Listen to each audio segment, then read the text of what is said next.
Hi hello यसन क्रिएटेशनमध्ये सगळ्यांचं स्वागत आहे. तर चला आज आपण पालकाचे थाली दशम्या बनवणार आहोत.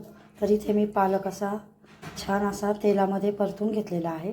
त्याला थोडं तेलामध्ये शिजवून घेतलेला आहे आणि असा बारीक कट करून तेलामध्ये शिजवून घ्यायचं आहे, त्याला परतून घ्यायचं आहे.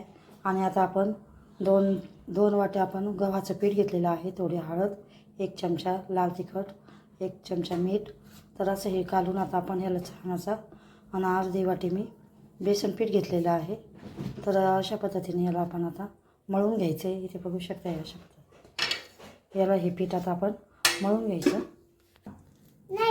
असं थोडं थोडं पाणी टाकून हे छान असं मळून घ्यायचं आहे.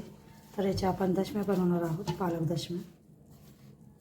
याचा घट्ट छान असा गोळा बनवून घ्यायचा आहे. आपण गव्हाचं पीठ मळतो त्याप्रमाणे, गव्हाच्या पिठाप्रमाणे याला मळून घ्यायचं आहे असं छान.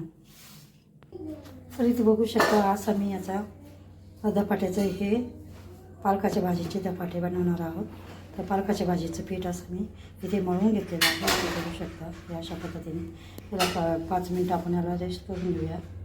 नंतर याचे धपाटे आपण लाटून घेऊया किंवा आपण याच्या पुढे आपण बनवू शकतो. तर इथे बघू शकता अशा छान आपण पालक भाजीचे दशम्या करून घेतलेल्या आहे, धपाटे करून घेतलेले आहे. तर अशा पद्धतीने आपण पालकाच्या भाजीचे पण धपाटे करू शकतो, मेथीच्या भाजीप्रमाणे. तर अशा धपाटे तुम्हाला आवडल्यास लाईक करा, शेअर करा, चॅनल सबस्क्राईब करा. व्हिडिओ बघितल्याबद्दल धन्यवाद. मस्त खा आणि स्वस्त राहा. पुन्हा भेटूया अशाच नवीन व्हिडिओसोबत. तोपर्यंत बाय.